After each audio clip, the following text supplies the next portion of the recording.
Bonsoir à tous, bienvenue dans le royaume des femmes. Parole de femmes, émission de ce 21 août 2018 a choisi de parler de l'entrepreneuriat.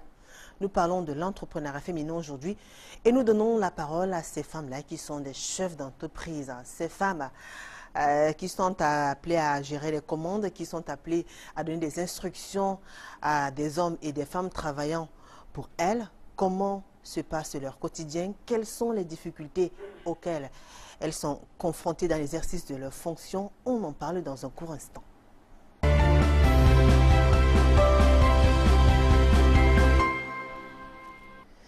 Je vous présente tout de suite le panel de ce soir. Je commence par vous, Annick André Akomian, bonsoir.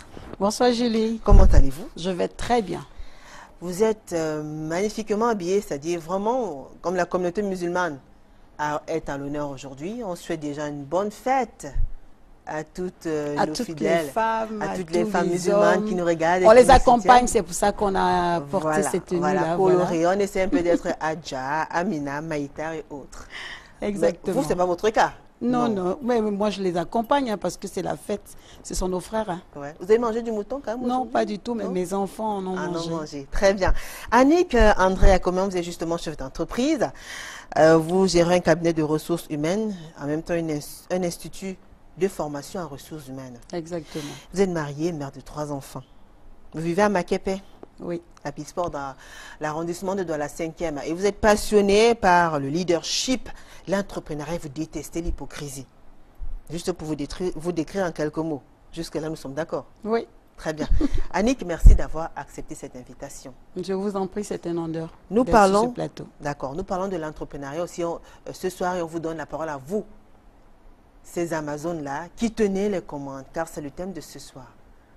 Qu'est-ce que ça fait d'être chef d'entreprise? C'est une très belle expérience. C'est un parcours où on découvre vraiment beaucoup de choses. Ce n'est pas évident de pouvoir prendre soin de soi et d'affronter un monde nouveau. Parce qu'avant, quand on travaillait pour les autres, on se disait, ah, mais pourquoi est-ce que le salaire traîne? Pourquoi est-ce que telle chose ne donne pas? Pourquoi est-ce que le patron, il a une nouvelle voiture alors que les salaires ne sont pas passés? En fait, on critique, oui. Mais dès qu'on entre dans l'entrepreneuriat, on se rend compte que ce n'est pas du jeu. Ouais. Il y a tellement de problèmes à régler qu'automatiquement, on comprend que celui qui a une entreprise, il doit être félicité et encouragé. Parce que ce n'est pas n'importe qui peut créer. Très bien. Ce n'est pas n'importe qui peut créer. On retient ça pour la suite. Elle est juste à côté de vous, Odile Abeng. Bonsoir Odile. Bonsoir. Comment allez-vous Odile? Je vais très bien, merci. Odile est actrice et comédienne. Elle est célibataire, mère de 5 enfants. Elle vit à Saint-Thomas-le-Baba dans l'arrondissement de Douala 3e. Elle est passionnée par la comédie, le cinéma, la natation également. Elle a horreur du mépris. C'est bien cela? Bien évidemment, parce que c'est pas vraiment très bien de se retrouver face à quelqu'un qui vous méprise. D'accord. Oui, parce que nous sommes tous d'abord des êtres humains. Ça, il ne faut pas oublier. D'accord. Donc, c'est un peu ça. Très bien. Et puisqu'on parle de mépris, justement, vous avez eu à travailler pour une femme qui vous méprisait particulièrement. Bien évidemment. Et c'était vraiment pas du chocolat. C'était pas du chocolat. C'était quoi alors? Du citron ou du beurre? En fait, quand je dis c'était pas du chocolat, c'est juste parce que... C'était un calvaire? Oui, un calvaire. Ça, vous savez, nous les femmes, c'est vraiment pas facile de se retrouver face à une autre femme vraiment qui veut vous montrer qu'elle est plus que vous. Donc en fait, il y a ce mépris qui s'installe et du coup, c'est pas vraiment très facile pour nous autres. Ouais. Pour vous autres qui êtes appelés à travailler pour... À travailler pour ces femmes-là qui ont eu la chance de créer la société, etc. Donc c'est vraiment pas bien. Le mépris, j'ai horreur ça, franchement. D'accord. Ben, si on a horreur du mépris, il va falloir supporter si on veut travailler pour les gens. Hein. Si, bien sûr, bien sûr.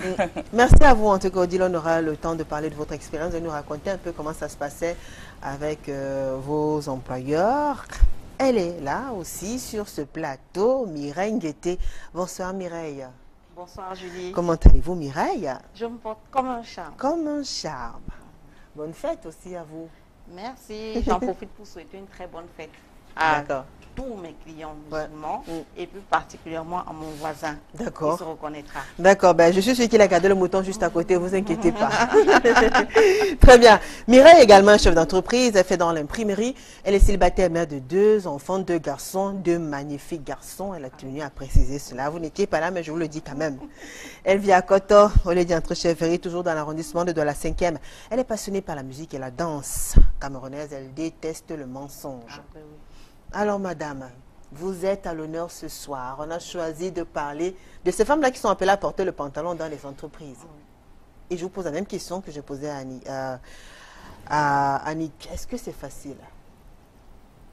Au quotidien, non. Non. Je dis d'emblée non. C'est pas évident. Très bien. On est confronté à pas mal de problèmes, que ce soit en interne qu'en externe. Très bien. On rencontre beaucoup de difficultés au quotidien, c'est pas aisé, mais bon, on s'accroche et puis on essaie de mener à bien notre barque. Vous essayez de manager. Ouais. On revient à la source. Parlez-nous de votre parcours. Comment vous en arrivez là? Ben, il faut dire que je fais des études de droit et à l'issue d'un diplôme en enseignement supérieur en droit des affaires, je reste longtemps dans le chômage. Donc, finalement, en 2009, je me retrouve commercial d'imprimerie. D'accord. Et au bout de 5 ans, oui, 5 ans en entreprise, j'ai estimé que j'étais sous-payé. Voilà, donc après moult négociations avec mon patron, on n'a pas pu s'entendre, j'ai claqué la porte. Lorsque je claque dans la porte, je me retrouve en freelance. Je fais du freelance, du commercial libre, toujours en imprimerie. Et ça dure 2 ans. Et même après ces 2 années-là, j'estimais toujours que non, c'était pas ça, je ne trouvais pas vraiment Vous méritez mon mieux. compte. Voilà, donc du coup, j'ai décidé de me lancer, quoi. D'accord. J'ai dit, il faut que je me jette à l'eau, il faut que je crée mon truc. Et puis, je pense que je m'en sortirai mieux à mon propre compte. Donc, c'est comme ça que je décide de créer Drums Print and Communication, qui est mon entreprise. D'accord. Et depuis 3 ans bientôt, je suis aux commandes de cette entreprise-là. Et comment vous commandez? Comment vous managez? Vous êtes quel genre de management? Comment ça se passe justement? Vous avez parlé des difficultés en interne. Il y en a qui faudrait qu'on commence par quoi? En interne d'abord? Oui, en interne. D'accord. Ben, dites-nous alors. C'est vrai qu'au quotidien, on est confronté avec le personnel, oui, le personnel, le manque de respect. Oui, on a l'impression, hein, ça moi je dis en tant que femme, parce que nous sommes femmes, le personnel n'a pas toujours tendance à nous donner le respect qu'il faut. Oui, ils s'en mêlent un peu les pédales, ils ne veulent pas comprendre qu'aux commandes, c'est la femme. Parce que c'est la femme, ils se permettent parfois des petits dérapages. Donc, du coup, il faut tout le temps les rappeler à l'ordre pour qu'ils comprennent que non, il y a un chef et que ce chef doit être respecté. Annick, vous aussi, vous avez souvent affaire à ce type de problème-là? Bon, c'est vrai qu'on n'a pas eu le même parcours. Ouais. Le vôtre, alors oui, le vôtre nous intéresse aussi. dites-nous. Voilà, on n'a pas eu le même parcours. J'ai eu l'opportunité de travailler avec des gens de différentes nationalités, d'horizons, dans différents pays. D'accord. Et travailler surtout avec des gens que vous ne payez pas. C'est-à-dire quand vous travaillez dans une ONG où les gens ne sont pas payés, ça c'est une grosse expérience. Parce que manager plus de 200, 300, 400 personnes de tous genres, surtout des jeunes, des étudiants ou des gens qui sont en fin d'année, ça c'était pas évident. Ça a été vraiment difficile parce que j'étais présidente nationale au niveau de la Côte d'Ivoire, présidente nationale au niveau du Sénégal, coach au niveau de l'Afrique du Sud. Wow. Je vous assure que quand j'ai fini mon mandat en Côte d'Ivoire, par exemple, il y avait 2 de mes collaborateurs qui sont allés faire la fête.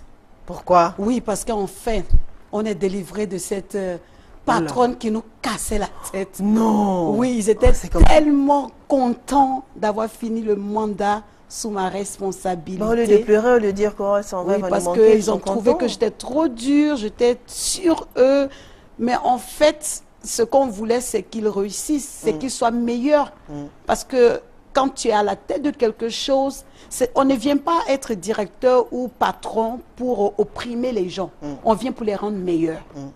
Parce que beaucoup de personnes, c'est vrai, dirigent les entreprises, mais être un leader en même temps qu'un manager, c'est quelque chose qui est un peu rare. C'est pour ça qu'on a beaucoup de déraillements au niveau du management. D'accord. Et Donc, ça avec m'a cette expérience-là, quand vous venez au Cameroun... Quand ça m'a amené maintenant, après avoir vu tous ces genres de personnes, quand nous avons créé notre entreprise et que je suis venue prendre la direction depuis 2014, mon époux et moi, ça m'a emmené à comprendre beaucoup de choses, qu'il fallait changer de style de gestion, le style de management. Il fallait emmener les gens à être à l'aise. Et qu'est-ce que vous faites justement pour amener les gens à être à l'aise? Voilà, c'est-à-dire quoi? C'est-à-dire que quand vous travaillez avec des gens, vous devez mettre en esprit, en idée, que sans eux, votre entreprise ne peut pas avancer. Et vous seul, vous ne pouvez pas piloter votre entreprise, ce n'est pas possible. D'accord. Vous avez besoin des autres pour avancer. Donc, vous devez pouvoir aussi les considérer, les associer à votre rêve, leur faire partager ce rêve-là pour les amener à grandir. Donc, c'est un peu ce style que nous avons voulu implémenter. C'est vrai que c'est un peu difficile pour les gens de comprendre parce qu'ils sortent peut-être d'une autre entreprise où on a tellement crié sur eux. Et quand vous leur donnez la liberté, maintenant, ils sont un peu perdus. D'accord. Vous faites Voilà. comment, par exemple? Vous avez dit, avec vos employés, comment vous faites? Quel est le code? Comment ils se comportent? Voilà, avec mes employés, comme je disais tantôt, on se tutoie. D'accord. Voilà, pour moi, il n'y a pas... Il y a pas de sacré. D'accord. Ils vous tutoient, ils vous appellent par votre Voilà, ils prénom? ne ils vous m'appellent pas appellent- mon nom quand ils sont contents, quand tout le monde est joyeux. Ils vous appellent comment? Annick. D'accord. Voilà, Annick. Mais Pareil pour votre mari aussi? Oui, Ils appellent aussi votre mari par mais son prénom? la plupart du temps, tout le monde m'appelle maman. D'accord. Donc, du coup, ça change carrément. Et puis, il faut aussi reconnaître qu'on a un personnel vraiment jeune. Voilà, nous Et sommes c'est un facile peu- de faire avec les jeunes? Voilà, c'est... Non, bon, avec les jeunes, ils ont beaucoup plus d'énergie. D'accord. Surtout quand vous êtes en train de commencer un business. Les jeunes ont de l'énergie, ils ont des rêves, donc vous pouvez facilement les façonner Ouais. et les faire voyager avec vous. D'accord. Voilà. Odile, Annick, elle a une entreprise qu'elle gère avec son mari. Donc, ils essaient de s'organiser au quotidien pour pouvoir faire en sorte qu'il y ait des rentrées et que l'entreprise se porte pour le mieux. Vous, dans votre cas, justement, vous avez eu à travailler aussi pour un couple et ce n'était pas facile. Du moins, votre expérience nous intéresse. Racontez-nous. Eh bien, Vous moi, décidez de travailler, chercher de travail et voilà, vous tombez sur une offre qui vous semble intéressante. Ensuite, oui, pour introduire. oui, bien sûr. Comme je vous l'ai dit tout à l'heure, j'ai travaillé pour un couple. C'est vrai que le monsieur n'était pas constamment là. D'accord. Oui, c'est la dame qui gérait la situation. Donc c'est elle qui était amenée, qui était faite pour diriger l'entreprise et gérer le personnel. Donc du coup, c'était vraiment pas facile avec elle. On ne sait pas exactement quel était le réel problème, mais parce que je ne pourrais pas dire que c'était simplement avec moi. C'était pas moi seul, mais d'autres employés se plaignaient aussi. D'autres employés femmes, beaucoup plus. Les hommes, non, parce que les hommes ne se sont pas beaucoup plaints. Mais pourquoi les femmes se plaignaient alors? Bon, en fait, moi je dirais qu'il y avait un truc. C'est-à-dire pour nous qui avons peut-être l'expérience des femmes, comment les femmes vivent au quotidien, moi je dirais que quand on essaie de regarder la profondeur de la chose, il y a peut-être ce truc qu'on appelle la jalousie en fait. Donc votre patron vous jalousait? Oui, parce que vous cherchez le problème, vous ne le trouvez pas. D'accord. Qu'est-ce qu'elle vous reprochait par exemple? En fait, parfois il Ça s'est arrivait... passé comment lors de l'entretien? Déjà l'entretien, c'était pas du tout facile parce que le jour où je suis arrivée, elle me dit, je suis à la salle d'attente, elle me dit, suivante, je me lève puisque c'était moi qui étais... La suivante? La suivante, merci. Et là maintenant, elle me dit d'abord, mais vous venez à l'entretien étant comme ça? Je dis oui madame. Elle me dit, bon, ok, suivez-moi. On va dans son bureau. Quand je prends place, elle me dit, mais vous travaillez avec ces ongles-là? Je dis oui madame, moi je travaille avec, je suis habituée. Elle me dit, mais comment?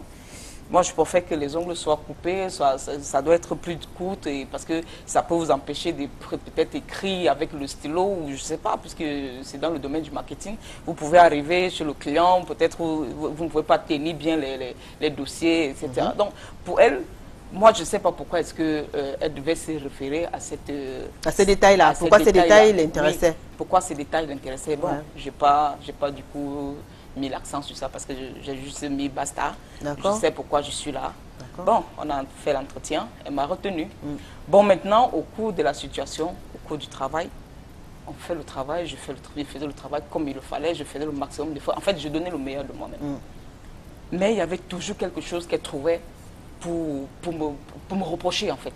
Ah bon? Aujourd'hui, moi, j'aime parfois être en rasta. Quand j'ai des cheveux, je fais des rastas ou je mets des greffes un peu longues, là. J'arrive un matin, elle me dit, mais mademoiselle, vous ne pouvez pas vous habiller comme ça, vous ne pouvez pas faire des coiffures comme ça. Vous étiez habillée comment? En fait, le jour-là, j'étais habillée en pantalon. J'aime bien les pantalons. D'accord. Ça, j'aime beaucoup les pantalons. D'accord. J'étais habillée en pantalon, j'avais un haut moulant. Oui, et j'avais des rastas ce jour. D'accord. Oui. Elle me dit, franchement, je ne peux pas accepter que vous travaillez avec des longues mèches sur la tête. Parce que ça peut vous empêcher, parce que vous serez tout le temps en train de faire ça. J'ai dit, non, madame, moi, je suis habituée. Si vous voulez, si ça ne vous dérange pas, moi, je peux bien attacher. Elle dit, non, non, non, non, je préfère que vous restez avec les mini-cheveux. Là, c'est plus commode, c'est plus bien. Bon, je me disais que, dans un premier cas, je me disais que non, c'était par rapport au travail. Et moi, je sais ce que je cherche, alors du coup, je suis obligée de suivre ses instructions. Voilà. Mais au fur et à mesure, elle ne faisait que répéter la même histoire. Aujourd'hui, je travaille, mais elle trouvait toujours un moyen pour me dire que je ne fais pas du bon boulot. Par contre, aux alentours de moi, autour de moi, il y a des collègues, il y a ses collègues même à elle, qui m'appréciaient, qui disaient, oui, je fais du bon boulot, mais... Et le jour où son mari est arrivé, ça a été vraiment, je ne sais pas s'il faut appeler ça un coup fatal, parce que pour elle... Un coup fatal? Oui, parce que son mari a beaucoup apprécié mon travail. D'accord. Voilà. Quand elle a su que son mari appréciait mon travail, ça l'a énervée. Elle n'a pas réagi devant le monsieur. Elle a juste fait un sourire. Oui, parce que le monsieur a dit, vraiment, mademoiselle Abamodil, je suis très contente parce que vous faites du bon boulot. Apparemment, quand les clients, j'ai l'impression que quand les clients viennent ici, c'est vous qu'on cherche au plus. J'ai dit, moi aussi, j'ai fait un sourire, puisque le patron me sourit, je ne peux pas aussi m'empêcher de lui remettre ces mêmes sourires. Parce que c'est d'abord le domaine du marketing. Le marketing, c'est celui-là qui se vend d'abord. Parce que même s'il faut que c'est mon patron peut devenir mon client, on ne sait jamais. Bon, voilà, elle a fait un sourire. Et puis, nous sommes quittés dessus. 2 jours après, quand le monsieur est parti, elle m'appelle dans son bureau, elle me dit, là où je suis, franchement, je ne suis pas d'accord avec ton travail. Je ne sais pas pourquoi mon mari vous a dit que vous travaillez bien, pourtant moi je ne vois pas, vous ne faites pas vraiment le travail qu'il faut. Pourquoi les clients se plaignent? Bon, en fait, elle me disait qu'il y avait des clients qui l'appelaient, que je ne fais pas bien le boulot, je ne les ai pas apporté les choses à l'heure qu'il fallait. J'ai essayé de m'excuser. J'ai essayé de vouloir discuter avec elle pour qu'on essaie de trouver un point d'entente. Pour elle, elle était restée catégorique. Au point où parfois, même mes collègues se demandaient que, mais attendez, qu'est-ce qui se passe entre toi et la patronne? Pourquoi elle est tout le temps derrière toi? Qu'est-ce qui ne va pas? Donc vous avez résumé ça comme si c'était de la... En fait... Oui, après, au fur et à mesure, quand j'ai commencé à voir la chose, vu qu'il n'y avait plus autre raison, je me donnais le meilleur de moi-même pour la société. Mais pourquoi elle était jalouse alors, puisque vous parlez de la jalousie? Oui, en fait, moi je dirais, c'est que, en fait, la jalousie, nous les femmes, on a ce truc-là. Ça, il ne faut pas qu'on refuse ça. Mais quand vous décidez d'être chef d'entreprise, vous êtes appelé à faire croître votre société. Dans ce cas, vous avez besoin de l'employé et l'employé a besoin de vous. C'est un contrat. Voilà, c'est un contrat. Il y a cet échange-là. Voilà. Il ne faut pas qu'on se base sur les petits détails qui ne valent pas la peine. Parce que moi, je dis, quand vous dites que vous êtes chef d'entreprise, tous ces petits détails-là, ça ne sert absolument à rien. L'employé peut être plus fort que vous. C'est-à-dire, vous avez recruté une personne qui travaille mieux que vous. Au lieu de se baser sur des petits détails, moi, je dirais que c'est mieux que vous l'appelez. Voilà, vous lui faites asseoir. S'il y a, comment dire, on apprend tous les jours. Hein. Oui, on apprend tous les jours. L'école, ça ne finit jamais. Ce n'est pas parce que vous êtes chef d'entreprise, vous dirigez des centaines de personnes, des milliers de personnes, que vous pensez automatiquement que vous êtes mieux que eux. Ça, il ne faut pas qu'on oublie que nous sommes d'abord tous des êtres humains. Et personne n'a le monopole du savoir. Très bien. Mireille. Moi, je pense que je ne suis pas du même avis. Je ne suis pas du même avis que Odile parce que quand elle dit d'emblée que c'était de la jalousie, il faut déjà savoir si la patronne était satisfaite. Parce que... elle dit qu'elle produisait des résultats plutôt intéressants. Ça, c'est ce qu'elle dit. si on pouvait avoir l'avis de la patronne, moi je suis sûre que ce serait un avis contraire à ce qu'elle nous déclare aujourd'hui. Mais il faut déjà savoir si elle était compétente, si la patronne était satisfaite par son travail. Mais puisque le monsieur, l'homme il a apprécié devant la patronne. C'est la dame qui gère au quotidien. Le monsieur est venu après combien de temps? Et il n'a fait que 2 jours, je crois, si j'ai bien suivi son récit. Il est reparti. C'est madame qui gère au quotidien. Donc c'est elle qui connaît ces éléments. Voilà, très bien. Donc du coup, je dis, il faut déjà savoir ce qui se passait exactement. Et maintenant, madame la patronne, quand on regarde Odile, madame peut se dire, ce type de vêtements, non, vraiment, dans mon entreprise, non, parce que c'est une entreprise respectable. Il ne faudrait pas que le client, lorsqu'il arrive, qu'il ait des arrière-pensées, qu'il se dise que mon personnel, c'est ci ou c'est ça, que j'ai recruté ce type de... Non. Donc, moi, je dis, tout ça rentre en ligne de compte. Donc, si on avait l'avis de madame, je ne pense pas que ce serait de la jalousie. Ce n'est pas par jalousie que madame l'a renvoyée. Non, c'est sûrement pour... Peut-être qu'elle n'était pas compétente. Oui, peut-être qu'elle n'était pas compétente, oui. Odile veut parler? Oui, en fait, c'est vrai, peut-être vous n'avez pas l'avis, vous n'avez pas l'opinion de la patronne. Tout à fait. Mais vous savez pourquoi je me base sur la jalousie? Non. Parce que vous ne pouvez pas rester dans une société, vous êtes employé quelque part. Et vos clients vous apprécient, vos collègues vous apprécient. En fait, tout le monde autour de vous vous apprécie. Sauf la patronne. Sauf la patronne. Oui. Pourquoi? Posez-vous la question, pourquoi? Vous trouvez, c'est-à-dire, vous cherchez par tous les moyens pour voir d'où vient le problème. Est-ce que vous avez essayé de vous mettre sur la même longueur d'onde que votre patronne? Est-ce que vous avez essayé? Parce que c'est quand même elle le moteur. Je me rappelle une fois. Pardon? La rivalité. Hein. Ça, on n'en disconvient pas. Oui, voilà. Parce que est-ce qu'il devrait y avoir rivalité entre les employés femmes? Les employés, il peut arriver qu'il y a cette rivalité-là. Mais est-ce qu'il devrait y avoir une rivalité, Annick, entre son employé et nous-mêmes? Moi, je dirais non. Il ne devrait pas avoir de rivalité, ça c'est clair. L'employeur doit connaître pour quelles raisons il a employé le personnel.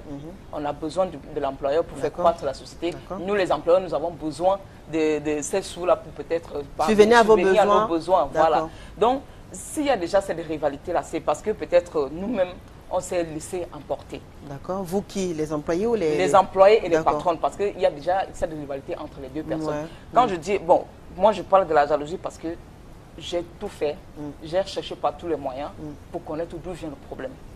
Vous voyez? Parfois, quand j'allais même sur le terrain, je prenais la peine de demander à mes clients, mais est-ce que vous êtes satisfaite? Est-ce que ceci... Donc, en fait, tous ils me donnaient les réponses positives.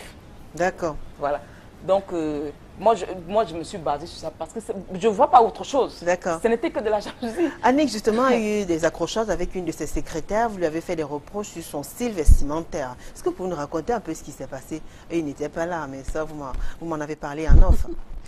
En fait, avant d'y arriver, je veux un peu revenir sur ce qu'elle a dit. Très bien. Déjà, quand vous allez pour un recrutement, franchement, il y a une tenue à avoir. On ne peut pas aller dans un recrutement avec des ongles de 10 mm ou bien de 15 mm. Bah ouais, le problème avec le travail. Non, si, je vous le dis. Je suis à la tête d'un cabinet de recrutement. Donc, je peux vous dire que c'est des éléments qui éliminent automatiquement des gens. Ah bon, peut-être que vous ne savez pas, mais moi, en tant que directeur d'un cabinet de recrutement, je peux dire aujourd'hui aux gens parce qu'elles sont nombreuses qui nous écoutent, peut-être ne savent pas. Que la tenue vestimentaire compte pour beaucoup. L'apparence physique, vraiment, ça compte pour beaucoup dans le recrutement. Donc ça, il faut le comprendre. Donc la dame était dans son élément quand elle lui faisait les reproches sur la longueur de ses ongles, le côté extravagant de sa tenue. Quand on part dans un entretien, quand on sait qu'on part à l'attaque, on s'habille comme tout le monde. On se confond à tout le monde. Quand vous avez signé votre contrat, vous pouvez vous lâcher. Mais si c'est le style de l'employé, si la personne qui demande votre travail... Quand vous avez tous les styles ne rentrent pas dans tout. Est-ce que le plus important, ce n'est pas la compétence, ce n'est pas avoir le CV, ce n'est pas savoir qu'on a affaire à une personne professionnelle qui maîtrise son domaine? Vous êtes sans ignorer. Attendez, si vous avez un homme qui vient maintenant avec les dreads dans votre entreprise pour le recruter, même s'il est compétent, vous allez d'abord hésiter. S'il n'est pas dans le domaine artistique, dans le dessin, dans l'infographie. Donc avec par exemple le style Voilà. signe, par exemple, vous allez être... Vous tiquez d'abord, Oui, bien vous sûr. tiquez automatiquement. Bien Donc, sûr. pas de tatouage, Pas de piercings. Oui, tatouage, bien pas sûr. de bijoux Oui. extravagants, Extravagants, pas de tenue flashing. Il y a des gens qui vont en entretien comme s'ils allaient dans une soirée, une boîte de nuit. Non, il faut être vraiment habillé décemment, tenue tailleur, des couleurs de gris, noir, bleu. D'accord. Voilà des choses qui ne sont pas très flashing. D'accord. Et des ongles courts, des cheveux corrects, un maquillage léger. Avant de signer votre contrat. Quand vous avez signé votre contrat, vous pouvez vous lâcher. D'accord. Parce que vous avez déjà le contrat. Alors, Donc première ça, impression, on a mis l'employeur en confiance. Voilà. On signe le contrat. Une fois que le contrat est paraphé, on devient une autre personne. Non, pas Comment qu'on on fait devienne une pour autre gérer la personne, suite? mais on peut maintenant s'exprimer en tenant compte de la Ça charte. pourra pas porter préjudice Voilà, plus tard. en tenant compte de la charte. Vous savez qu'il y a des entreprises, par exemple, qui mettent dans leur charte, c'est-à-dire que même dans votre salaire, on vous donne des droits pour le quartier là où vous devez habiter, Oui, tout à fait. pour comment vous devez vous habiller, Tout à fait. parce que ça peut détruire l'entreprise. Ouais. Et puis, quand elle dit que les clients la L'appréciaient. félicitent et autres ça, ce que vous oubliez, c'est qu'un chef d'entreprise est en relation avec tous les clients. Donc, il y a une relation particulière que nous entretenons avec les clients. Même si c'est vous qui gérez les dossiers, vous oubliez que le patron a un contact spécial avec ses clients, avec un suivi que vous ne maîtrisez pas. Donc, lorsque un employé fait déjà une erreur, automatiquement le client appelle. Et quand on reproche à l'employé, on l'appelle, on lui dit, tiens, il y a telle personne, avec telle personne, tu as fait telle chose, telle chose, telle chose. Cette personne n'a pas apprécié. Avec toi, elle ne va jamais te dire. Mais avec le patron, la personne va se lâcher. Et nous, on est là pour corriger ces choses. Il y a des choses que le patron rattrape que l'employé ne sait même pas. Donc, il y a beaucoup de choses qu'on ne vient pas vous expliquer. C'est ça aussi que l'employé doit comprendre. Nous, on a souci de maintenir l'entreprise. Vous voulez gagner de l'argent. Ce n'est pas tous les employés qui ont en mémoire que pour que cette entreprise existe, pour t'embaucher, il y a eu vraiment la sueur qui a transpiré. Donc, quand elle dit que vous pouvez diriger 1000 personnes, mais vous n'êtes pas au centre de la connaissance, si tu es experte en marketing, je ne suis pas sûre que tu maîtrises toute la gestion. Gérer une entreprise, c'est différent d'un domaine bien défini. Donc, il y a ça aussi. Donc, vraiment, il faut pas étendre... comment on dit, vos pensées. Ne réfléchissez pas à la place des autres. Elle ne vous a jamais dit qu'elle était jalouse. Elle vous a fait des remarques. Voilà, elle vous a fait des remarques, mais ne tirez pas des conclusions. Voilà, ne tirez pas des conclusions parce que peut-être... Le truc, c'est que on ne refuse pas que quand vous arrivez face à une personne qui doit vous faire l'entretien, il y a des tenues exactement que vous devez porter. Les tatouages et autres, ça ne doit vraiment pas exister dans votre statut. Parce que normalement, pour être employé quelque part, il faut vraiment avoir... Il faut faire sérieux, en fait, l'air sérieux. Effectivement. Voilà. Mais maintenant, c'est de quelle manière quelle est la manière que la patronne utilise pour vous faire part de ça? C'est ça. Parce que si je ne suis pas une gamine, je suis non plus un animal. Si vous voulez, vous avez quelque chose à me reprocher, appelez-moi. Voilà, appelez-moi, dites-moi que madame ou mademoiselle, voilà. Et là, ça va me pousser à mieux vous respecter, à mieux vous comprendre. Vous comprenez? Parce que c'est les patrons qui poussent aussi les employés à bout. D'accord. Comment ça? Parce que la façon dont le ton qu'elle utilise pour vous faire part d'une situation, que vous avez fait le mal au travail, vous vous êtes mal habillé. Elle vous parlait comment? Elle vous parle comme si vous étiez, je ne sais pas, il manque rien, vous parle en public, elle vous injure. Il y a une qui m'a dit, mon enfant ne peut pas s'habiller comme vous, comme une prostituée comme vous, mais attendez, devant le public, vous-même, dites-moi, vous allez réagir comment? À cet instant-là, vous n'aurez pas la capacité de pousser les réflexions. Vous n'allez pas comprendre que peut-être elle le fait pour votre bien. Qu'est-ce que vous avez fait alors quand elle vous a parlé comme ça? Je suis restée tranquille. D'accord. Mais j'ai eu mal. D'accord. Je ne peux pas vous mentir, j'ai eu mal. Oui. Mais après quelques temps, je suis allée vers elle. Puisqu'elle m'avait donné l'utilisation, je suis arrivée chez elle. Parce que ça, c'était parce qu'il fallait que je dépose un courrier. D'accord. Voilà. J'ai eu la possibilité, je l'ai rencontrée, je dis, madame, je n'ai pas aimé, franchement, la façon dont vous m'avez parlé. Elle me dit, bon, je m'en fiche, c'est ma société, tu ne peux pas t'habiller comme ça. C'est-à-dire, elle ne veut même pas le dialogue. C'est-à-dire, elle ne veut pas dialoguer avec vous. Qu'est-ce qu'il faut donc qu'on fasse? c'est donc ça qui fait qu'aujourd'hui, on est obligé de dire que c'est la jalousie. Oui, c'est la jalousie. On va dire quoi d'autre? Bah alors, pour que quelqu'un soit jaloux de l'autre, il faudrait que vous ayez quelque chose qu'elle envie. Effectivement, il peut arriver que... Quelque chose peut-être qu'elle n'a pas. Voilà, dans cette histoire de jalousie. Voilà. Il peut arriver que l'employé peut être plus intellectuel que vous. D'accord. Elle peut avoir tous ses diplômes. Elle connaît certaines choses mieux que vous pour mieux gérer votre société. Wow. Il peut arriver qu'elle est peut-être plus belle que vous. Voilà. Qu'elle sait mieux s'habiller que vous. Ce n'est pas parce qu'on a du fric qu'on peut mieux s'habiller. Ah. Il y a des gens qui ont de l'argent, mais qui ne savent pas s'y mettre. Ils ne savent pas se mettre sur son 31. Voilà. Il y a des gens, ça peut arriver que la jalousie provient du fait que, parce qu'elle est peut-être célibataire, elle n'a pas de mari, elle aimerait bien avoir un homme qui lui fait des avances et que toi, l'employé, tu as les gars là autour de toi qui t'apprécient. Ouais. Donc, tout ça. Donc, c'est ça qui fait que ça soulève ce côté animal d'elle. Elle oublie carrément pour quelle raison elle est chef d'entreprise. Elle oublie carrément pourquoi est-ce qu'elle a créé l'entreprise. Elle se base sur les petits détails. Et c'est ça qui fait qu'en se basant sur les petits détails, l'employé, il peut arriver qu'elle tombe sur une employée qui est vraiment très impulsive. Parfois, ça arrive au niveau de la bagarre. Hein. Wow. Oui. J'en ai eu comme ça avec ma voisine. Ah bon? Oui, elle est rentrée toute choquée. Elle nous a expliqué la situation. Je n'ai pas vécu la scène. Mais la façon dont elle nous a expliqué, elle nous a dit, la patronne l'a giflée. La patronne l'a giflée. Elle ne s'est pas laissée faire. Elle a commencé à dire tout ce qu'elle avait dans le cœur par rapport à la patronne. Dis donc, il y a beaucoup de choses à dire. Effectivement, parce que c'est vrai, vous êtes des chefs d'entreprise. Mais franchement, on a tous besoin de se soutenir. Je suis être humain, vous êtes un être humain. Demain, on peut se retrouver en faillite. Vous ne savez pas si c'est moi qui vais vous ramasser demain. Après tout, ce n'est pas obligé que je vais continuer toute ma vie à être votre employé.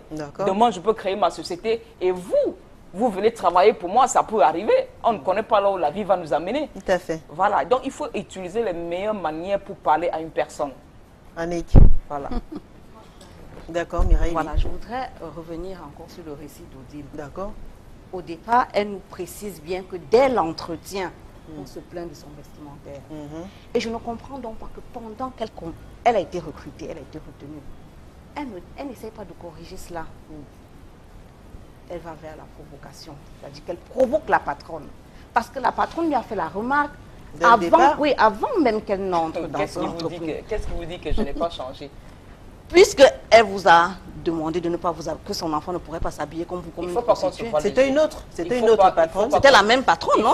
Il ne faut pas qu'on se voile les yeux. Et dans une autre. Excusez-moi, il est déjà même très difficile que vous ayez, comment dire, que ce soit les femmes qui font les embauches. Parce que quand c'est une femme qui est devant, c'est vraiment très difficile pour nous autres les femmes. Ah bon, vous préférez les hommes? Bon, dans un cas, moi je préfère les hommes. Pourquoi? Bon, je préfère les hommes, pourquoi? Parce qu'avec l'homme n'est pas comme la femme. L'homme, pour lui, vous allez lui parler des trucs. Il ne va pas se baser. Vous allez lui faire les yeux doux. Non, c'est pas question des yeux doux. Non, franchement. Vous allez lui faire les yeux doux ou bien vous allez essayer de le séduire ou bien. Non. Si c'était les histoires des yeux doux, hein, je serais en train de travailler dans certaines entreprises où je n'y attendais pas. Mais ce n'est pas ça le but. Le truc, c'est qu'il faut avoir ses principes.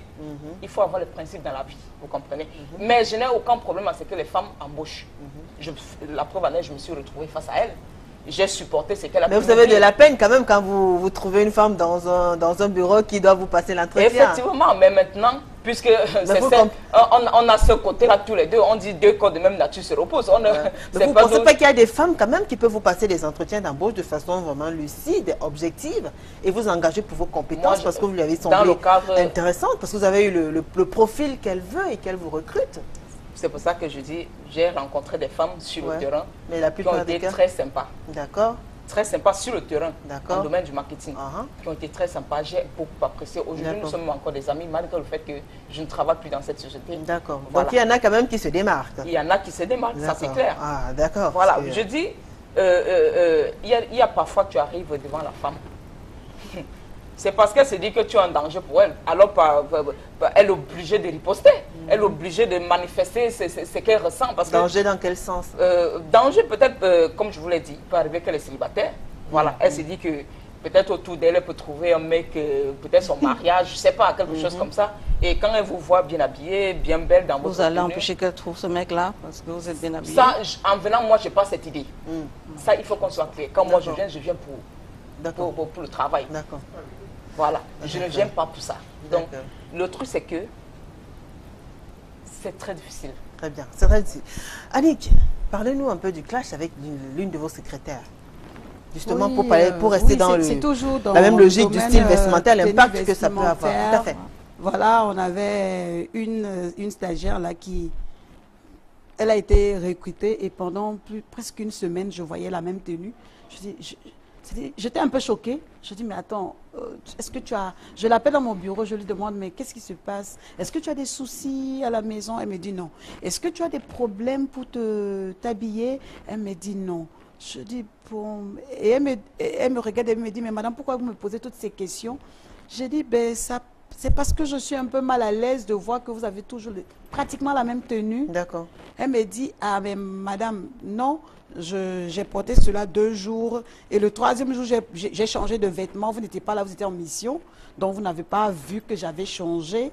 J'ai dit, waouh, même si vous avez porté ça 2 jours, après vous avez changé, vous avez reporté encore le 4e jour, moi ça me met mal à l'aise. D'accord. Ça me met mal à l'aise parce que vous êtes au secrétariat, c'est l'accueil, c'est la vitrine et il faut quand même bien se mettre et il ne faut pas venir se couvrir comme si tu étais dans ta chambre, déposer les pieds sur les... Il y a le savoir-être, le savoir-vivre, franchement, il y a trop de choses. Et il y a des gens qui n'aiment pas qu'on leur fasse des reproches. Et à plusieurs reprises, comme je l'ai reproché comme ça, mais elle n'a pas pu tenir. Hein. Elle a claqué, elle a dit, ah tiens, moi je préfère partir parce que là, je ne peux pas supporter. C'est-à-dire, je suis restée là, toute dépassée. Je dis, waouh, ah ça m'a fait un petit choc quand même. Et j'ai compris que ce n'est pas tout le monde qui digère ce qu'on leur dit. Très bien. Mesdames, je vous propose d'observer une courte pause. C'est le moment... Pour vous qui nous regardez, de réagir, n'hésitez pas à nous écrire, faites-nous part de vos expériences, racontez-nous vos témoignages, racontez-nous vos expériences, faites-nous part de vos témoignages. Si vous avez eu déjà travaillé pour des femmes, pour des patronnes, comment ça se passait, quelle était la nature de vos rapports, comment elles se comportaient envers vous, qu'est-ce que vous pouvez leur reprocher, est-ce que vous les appréciez. On écoute attentivement ce Vox Pop, on se retrouve juste après.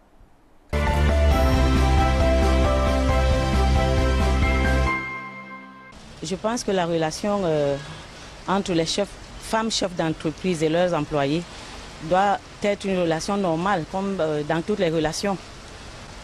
Chacun connaît ses limites et chacun doit respecter l'autre. Ce n'est pas parce qu'on est chef qu'on ne saurait respecter les employés ou alors ce n'est pas parce qu'on a une certaine relation d'affinité avec les employés qu'ils vont sortir de leur domaine, ne plus savoir que ça c'est le chef. Moi je pense que c'est ça, elle doit rester une relation normale. Mais que chacun sache ses limites, que les deux parties se respectent. Généralement, les gens le font parce qu'ils veulent augmenter en grade ou gagner plus d'argent. Mais moi, je pense que ce n'est pas trop indiqué d'avoir une relation dans le lieu de service. Parce que ça peut empêcher même la qualité du travail ou le volume du travail. Donc ça touche beaucoup de domaines. Ce n'est pas très conseillé. À mon avis, je pense qu'on devrait d'abord mettre de côté... c'est-à-dire le statut social de la femme ou bien de l'homme. Jusqu'à preuve de contraire, il s'agit là d'une femme et d'un homme. Cela dit, les sentiments pourraient bien être entre les deux personnages. Donc, à ma qualité d'observateur, je dirais donc que c'est tout à fait normal qu'un homme et une femme puissent avoir des relations, même si celle-ci, en parlant de la femme bien sûr, est le supérieur, disons même l'employeur, de l'homme qui pourrait être le subalterne. Donc pour ma part, il n'y a pas un regard mauvais sur ce tableau, sur ce plan. Pour moi, les relations entre femmes chefs d'entreprise et employés sont un tout petit peu normales. Bon, c'est normal, ça va dépendre aussi du genre de chef d'entreprise. Parce qu'il y a des femmes qui se font respecter, elles se donnent la valeur, D'autres ont tendance à se faire tout petit. Bon, comme elles sont femmes, elles se disent comme elles sont femmes. Si peut-être un employé essaie de vouloir leur monter le ton, elles ont un peu une certaine peur, une certaine frustration. Or, si elles se comportent comme ils se doivent, elles se sentent leaders et elles prennent leur place comme des hommes. Je pense que les choses peuvent mieux. Il faut vraiment que cette chef d'entreprise prenne sa place de leader. qu'elle sache ce qu'elle veut. La relation entre femmes chefs d'entreprise et employés, c'est pas quelque chose de spécial. Je n'ai pas vraiment de critiques à donner là-dessus. Nous sommes à un siècle vraiment bien avancé. Personnellement, je prendrai un exemple qui commence par soi-même, à savoir, je suis un ex-employé. Ma directrice, c'était une dame. Nous n'avions pas vraiment de problème de communication ou bien d'administration quelconque. Donc, à nos jours, nous avons des dames qui sont présidentes des républiques, à savoir la Croatie par exemple. Pour moi, ce n'est pas vraiment une question qui peut sonner ou quoi que ce soit. C'est vrai, ça c'est une histoire de culture. Par exemple, nous, chez les Bamileke, c'est un peu difficile de recevoir un ordre d'une dame. Mais si tu veux t'accommoder au siècle d'aujourd'hui, tu dois tout à fait te railler, quoi, c'est-à-dire t'intégrer. C'est vrai que ça peut créer un kick ou bien un couac, bon, ça dépend, mais c'est encaissable. C'est pas évident, mais c'est encaissable. On ne peut pas vraiment accepter qu'une dame crie sur nous ou quoi que ce soit, mais c'est ta chef, tu l'acceptes comme... en fait, tu respectes les hiérarchies, quoi, tu n'as pas le choix.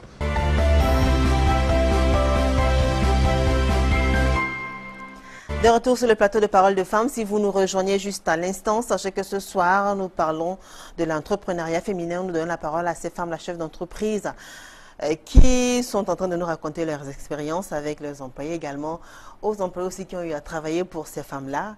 Annick, vous avez suivi ces différentes réactions. Il y en a qui vous ont marqué particulièrement. Oui, surtout le monsieur qui parlait un peu de la culture au niveau chez les Bamileke qui ont du mal à recevoir des ordres de femmes. C'est vrai que ça existe. Il y a des hommes qui n'acceptent pas du tout que leur chef soit une femme. Ils sont même prêts à changer peut-être de département quand ils savent que c'est une femme qui a la tête ou bien quitter l'entreprise.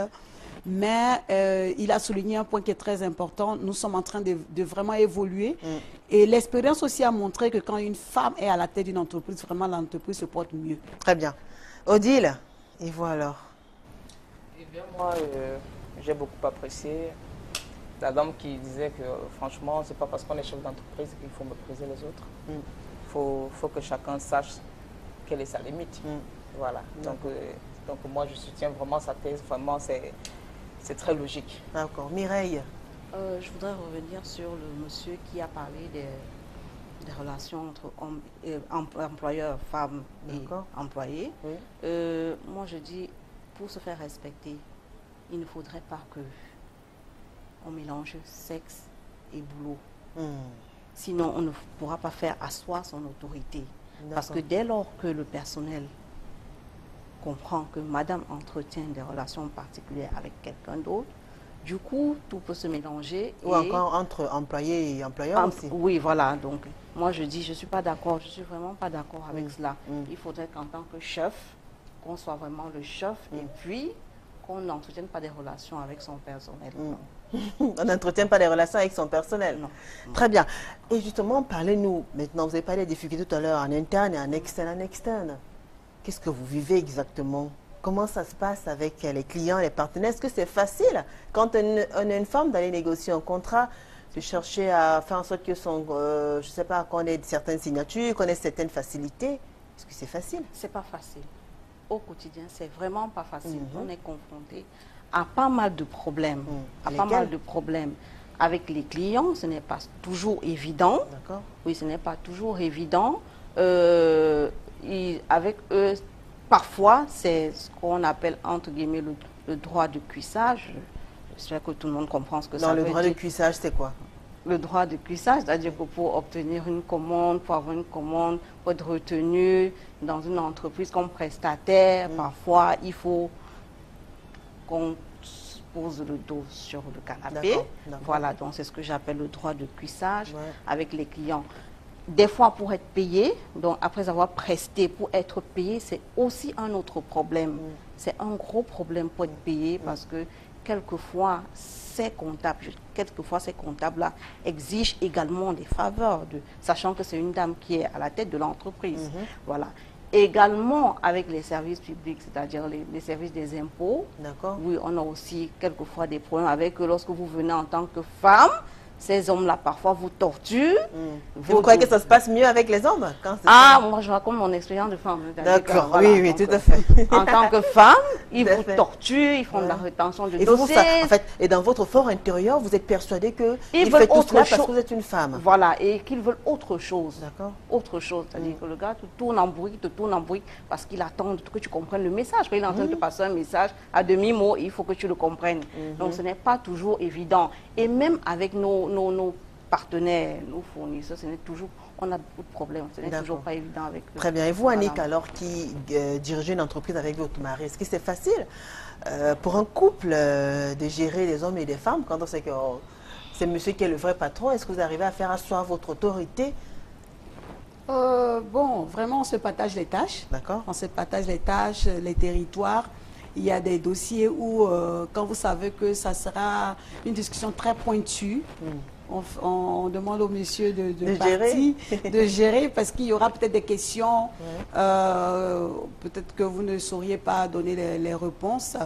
Ce qui est un peu difficile, c'est que des fois, vous allez chez un partenaire, vous finissez de présenter votre offre, vous parlez, on vous dit que non, vraiment c'est super, c'est bien, et après vous partez, on ne vous appelle plus, on ne vous dit rien, et voilà, ça reste comme ça, et ça devient vraiment stressant.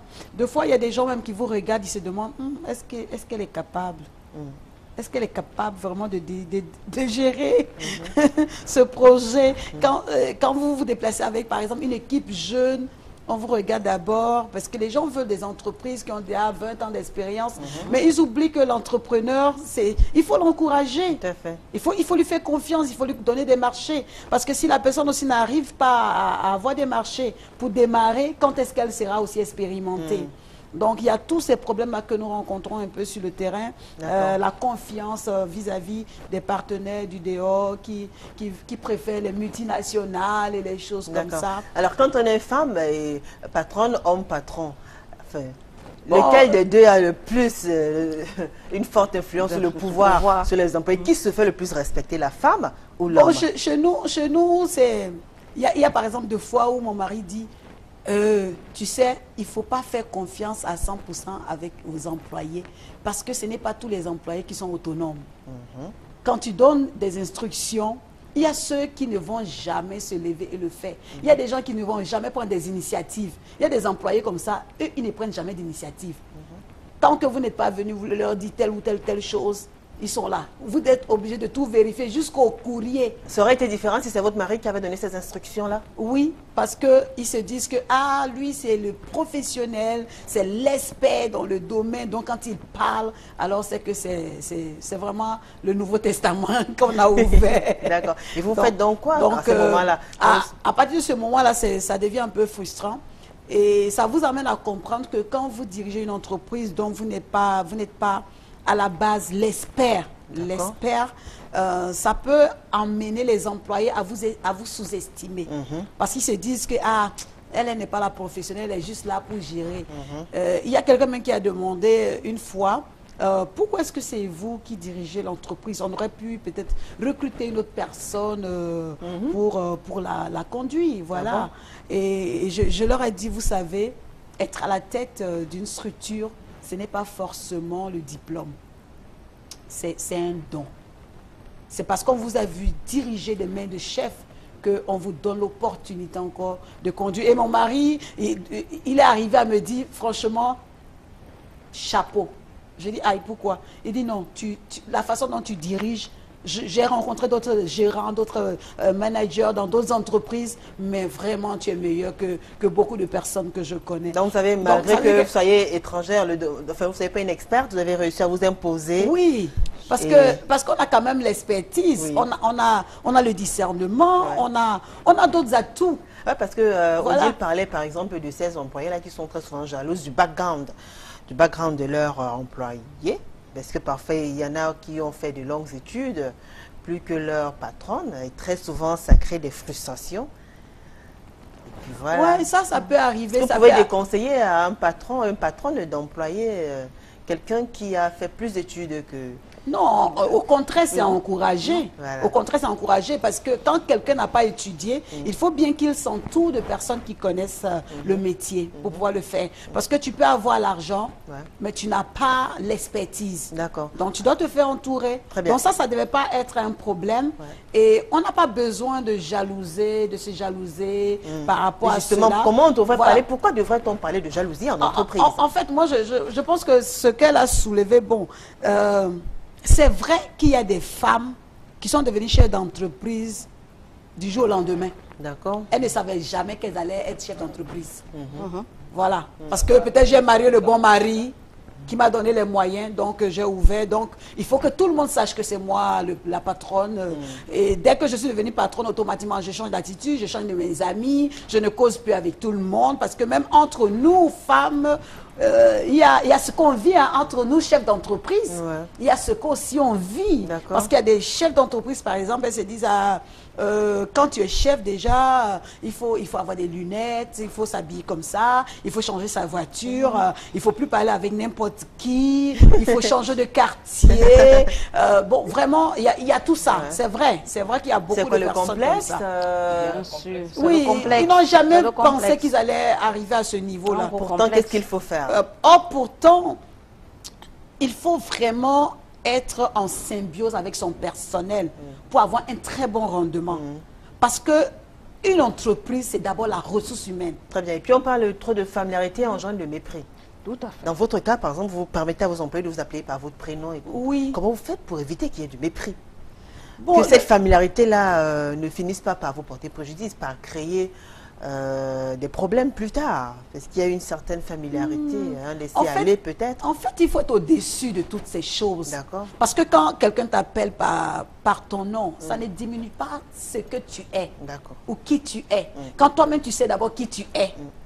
Quand tu sais qui tu es, c'est un peu la même chose comme quelqu'un qui a de l'expertise et qui partage sa connaissance avec quelqu'un. Il y a des gens qui cachent l'information, qui ne veulent pas former d'autres personnes, qui ne veulent pas accompagner d'autres employés, parce qu'ils pensent que quand je vais les former, ils vont me dépasser. Meilleurs que moi. Or, ils oublient que quand tu donnes, plus tu donnes, tu t'améliores. Et Mireille, vous ne permettrez jamais à vos employés, c'est votre cas aussi, vous appelez Mireille? Non, on m'appelle madame. Pourquoi? Non, parce que je veux toujours maintenir cette distance-là. Distance. Oui, avec les employés, il faudrait qu'ils sachent exactement qui est le chef. Très bien. Odile, vous préférez... pas cette familiarité-là. D'accord. Vous ne voulez pas cette... Non, non. Très bien. Odile, vous préférez, vous sentez plus à l'aise avec le prénom de madame ou son nom en tant qu'employé? Ou alors, ça dépend. Si elle vous dit appelez-moi même Annick, vous n'hésiterez pas. Oui, si elle me donne cette autorisation, je pense que je pourrais bien le faire parce que là, ça prouve qu'elle me considère déjà comme un être humain déjà. Elle me considère peut-être comme un membre de sa famille, ça peut arriver, peut-être c'est ce qu'elle pense, mais c'est... En fait, comment dirais-je, quand vous êtes face à une femme qui est chef d'entreprise, le truc c'est que ce n'est pas parce que l'employé va vous appeler par votre prénom que vous pensez automatiquement qu'il y aura forcément ce mépris-là. Vous pensez que c'est tous les employés qui savent se limiter à ça? Il y en a... Bon, dans un autre cas, je dirais aussi qu'il faut vraiment beaucoup éviter de laisser que les employés vous appellent par votre prénom parce que comme on dit, trop de familiarité. Il engendre le mépris. Mais maintenant, cela ne veut pas pour autant dire qu'il faut rester trop dur, avoir un caractère très carré. Voilà, très carré. D'accord. C'est pas bien. Très bien, mesdames. Donc, non, mais si on ne permet pas qu'on nous appelle par le prénom, c'est pas pour autant qu'on soit dur. Hein. Ça, je tiens à le préciser. C'est-à-dire que moi, je gère avec beaucoup d'humour, avec beaucoup de bonne humeur. C'est-à-dire que je prends le temps de distiller toute la bonne humeur. Vous préférez garder quand même cette petite distance-là. Tout à fait. Pour vous, c'est un peu un frein, le fait qu'on dise madame. Voilà. Très bien. Ça montre qu'on n'est pas Annie, c'est plutôt madame. Alors, on va lire quelques messages. Ils sont nombreux qui nous écrivent. Fabiola Mbakop, bonsoir ma belle, sujet très intéressant. Je dirais que le problème avec ces femmes, c'est la difficulté à trouver un mari. Car elles se prennent trop la tête. François Broga. Bonsoir Julie, thème très intéressant, bravo, merci. Mesdames, il y a encore beaucoup de travail à quoi? Afin d'être reconnu. Voilà, on parlait il faut quand même reconnaître qu'on est dans une société patriarcale. Donc, le matriarcat, c'est encore pour beaucoup d'années, c'est ça? Ah oui, c'est pas demain la veille. Hein. Alors, il y a Sandrine Atouga qui a écrit Sandrine Atouga, elle dit « Bonsoir Julie, je dirais que ces femmes ont une mauvaise éducation dès la base, parce que quand on reçoit une bonne éducation, on a du respect pour son semblable, peu importe son statut social. » Sandrine Corinne Atouga depuis Yaoundé. Et précisément, bah, Julie lit, oh, ben, j'ai lu Sandrine.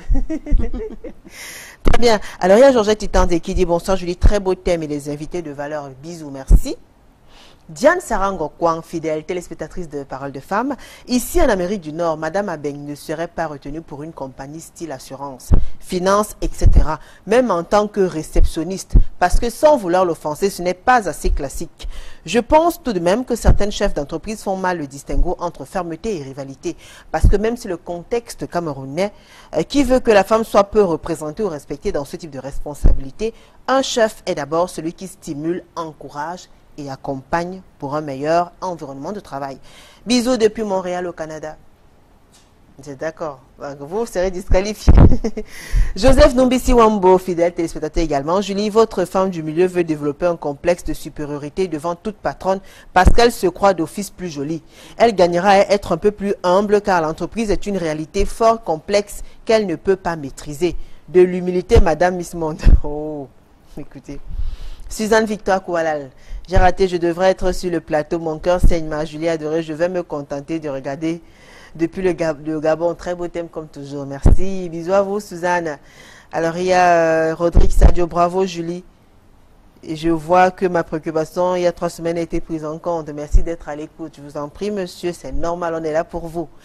Et puis, il y a Chimène Mendes qui écrit « C'est très compliqué lorsqu'une femme dirige une entreprise. Elle est tout d'abord sous-estimée, alors elle doit être forte et surmonter tous ses préjugés. » Vous êtes d'accord? Germaine Kwambo, bonsoir Tata Julie, aux invités sur le plateau. Le thème de ce soir pour moi est très complexe. Je m'explique. Être femme, chef d'entreprise demande beaucoup de sacrifices, temps, argent, études, amour des siens, amour de sa famille. Pour ma part, elle devra être très ferme et autoritaire concernant le travail, ouverte pour recevoir les critiques, être à l'écoute de ses employés pour plus de succès et réussite de sa structure. Alors, il y a Geneviève qui nous écrit « Julie, les employés, tu donnes la main, il prend tout le bras. Tu donnes le bras, il prend tout le corps. Pour moi, il faut être ferme et strict.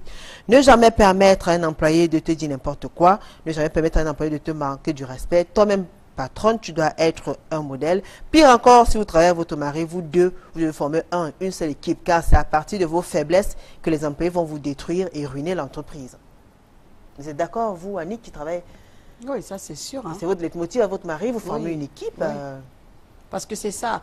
Quand on doit prendre une décision, avant même qu'on ne vienne devant les employés, on prend le temps de faire une réunion à deux pour discuter de ce qui va se faire, du changement qui va être apporté, de sorte à ce que quand on est devant le personnel, si je prends la parole, il me soutient, s'il prend la parole, je le soutiens. Ouais. Voilà, on ne va pas aller se contredire là-bas, vraiment. Et surtout ne jamais exposer peut-être vos différends. Voilà. Devant les employés. Ça, c'est très important aussi. Ouais. C'est très important. D'accord. Aristide Maniaka, étant un homme, je regarde cette émission que j'apprécie beaucoup. Merci à toi, Julie, pour l'initiative. Merci. Alors, Mérimée, il y a tout dit, on espère que elles vont nous dire la vérité sur le comportement de leurs prédateurs. Vous avez des prédateurs, madame? Bien évidemment. Bien évidemment, ils ont reconnu. Hervé Bakadal, généralement, c'est l'époux qui n'a rien à voir avec l'entreprise qui donne les orientations de management à madame. Surtout pour contenir de façon abjecte les proches collaborateurs de son épouse. Le vrai comité de direction se tient à 5 h du matin et à 2. Le reste n'est qu'une mise en scène. Vous êtes d'accord? Annick? Pas vraiment. Pas vraiment. Alors, il y a Sadatou Aziz qui nous fait un coucou depuis le Togo. Donc, vous n'êtes pas d'accord? Pas vraiment, parce que, en fait, ça dépend. Si c'est le business de la femme. D'accord. Deux fois pour que son mari lui donne l'opportunité de pouvoir s'installer, parce qu'il y a des hommes qui ne veulent même pas que les femmes travaillent. Ils ne veulent pas que les femmes entreprennent. Donc, pour pouvoir avoir un peu la main libre, elle associe un peu le mari comme conseiller, comme guide, comme ça au moins, ça leur donne l'opportunité de le faire. Mais quand c'est les deux qui sont en train de gérer l'entreprise, les deux ont le même souci, c'est-à-dire développer l'entreprise et avancer. Développer l'entreprise et avancer. Donc, les décisions, c'est à deux. Mais il y a quelque chose quand même qu'il faut souligner. la femme a beaucoup plus cette intuition. La femme a beaucoup ce talent de manager, d'entrepreneur caché que l'homme n'a pas forcément. Parce que quand je prends par exemple notre cas, deux fois il y a des campagnes que quand on veut lancer, mon mari dit non, on doit patienter parce qu'on n'a pas encore les sous. Et je dis, oublie-moi les sous. On est sur le terrain, on attaque parce qu'on ne marche pas seulement en tant qu'humain, on marche aussi avec la foi. D'accord. Donc on s'élève et puis voilà, on avance. Donc la femme vraiment peut encourager. D'accord. Dina Willing, le mépris, toujours vouloir montrer que ce sont elles le patron. Poupis, tenez, bonsoir, Julie, pas besoin de faire un dessin pour comprendre qu'Odile met son côté pantane avance au boulot normal, car le problème avec des chefs de style, les chefs, avec ce genre de style, bon. Alors, c'est par milieu, si elle va au boulot avec son, bon, parlez pas de vestimentaire quand même. Il n'y a plus assez de temps, mesdames, on vous permet quand même de conclure. On retient l'essentiel, il n'y a plus assez de temps. Pour sortir, qu'est-ce qu'on retient? Je commence par vous, Mira Ngeti. Une entreprise, c'est un gros projet. C'est un projet, c'est un rêve. Et pour cela, on a besoin de se faire accompagner. Parce que pour ce rêve-là, on ne peut pas le faire tout seul. Il faut pour cela donc du personnel. D'accord. Et ce personnel-là est varié, autant ça peut être des hommes que des femmes. Il ne faudrait pas que les employés pensent que lorsqu'on est une femme, on n'a pas la pointe qu'il faut pour pouvoir gérer. Qu'ils comprennent que ce rêve-là, on a besoin de... Et on s'entraide, c'est un échange de services. Donc, l'employé travaille à la fin. Voilà. Donc, et qu'il respecte la femme. La femme doit être respectée parce que autant que l'homme, elle a les mêmes capacités. Elle a les mêmes capacités. Aujourd'hui, on voit des femmes qui sont à la tête de pas mal d'entreprises, de pas mal de pays, pas mal de grosses structures. Voilà, donc, autant que l'homme, elle est capable. D'accord. Et à l'extérieur, qu'on comprenne que la femme a beaucoup de potentiel. Les clients, lorsqu'on va vers les clients, que les clients comprennent que si on est allé vers eux avec un projet, si on est venu déposer une proforma ou bien un projet de contrat, c'est parce qu'on est capable de le faire et qu'on ne nous juge pas autrement que sur notre capacité. Merci. Odile Abeng. Eh bien, moi, je dirais que quand on est chef d'entreprise, il faut savoir faire la part des choses. D'accord. C'est-à-dire, comme elle a dit, l'entreprise, c'est quelque chose de très formidable. C'est-à-dire, pour faire croître cette entreprise, il va falloir, n'est-ce pas? En fait, on a besoin des autres. D'accord. Qu'est-ce que vous déconseillez pour vous? Qu'est-ce qui peut nuire un peu au climat de l'entreprise? Qu'est-ce qui peut porter préjudice? Moi, je dirais que si, franchement, ce qui peut porter préjudice, c'est que le simple fait de parler mal aux employés peut amener l'employé à mal faire le travail. C'est-à-dire juste parce qu'il veut te dire, ok, comme tu m'as parlé comme ça, je vais nuire à ton travail. Et donc, il faut voir juste la manière de parler, c'est tout? Oui, savoir dialoguer. Non, attendez. Les employés dans non, le c'est pas cajoler. C'est pas cajoler. Il faut qu'on la cajole tout le temps, même si elle fait des bêtises, on doit la cajoler. On doit la féliciter. Annick, je voudrais... En quelques mots, il n'y a plus de temps. Voilà, je voudrais vraiment dire que les femmes ont du potentiel en elles. Aujourd'hui, beaucoup de femmes sont en train d'être chefs d'entreprise et ça, c'est vraiment à encourager. Il ne faudrait pas qu'elles se disent que parce qu'elles sont femmes, elles ne doivent pas être aussi chefs d'entreprise, elles ne doivent pas être leaders, elles ne doivent pas être à la tête de certaines choses. Parce que les femmes aiment trop rester derrière, elles aiment les postes de secrétaire, trésorier. On ne veut plus ces choses-là. On veut des femmes qui ont vraiment la rage de pouvoir faire le changement et elles ont cette capacité-là. Donc, qu'elles viennent pour vraiment exprimer et changer les choses. Parce que si les femmes se lèvent au Cameroun, je vous assure, l'environnement de l'entreprise va changer. Merci beaucoup, mesdames. Fin de Parole de Femmes, émission de ce 21 août. N'oubliez pas la rediffusion jeudi à 15h, samedi à 11h. On se retrouve mardi prochain. Ce sera toujours avec le même plaisir et le même sourire. Bonne soirée sur Equinox Télévision. Au revoir.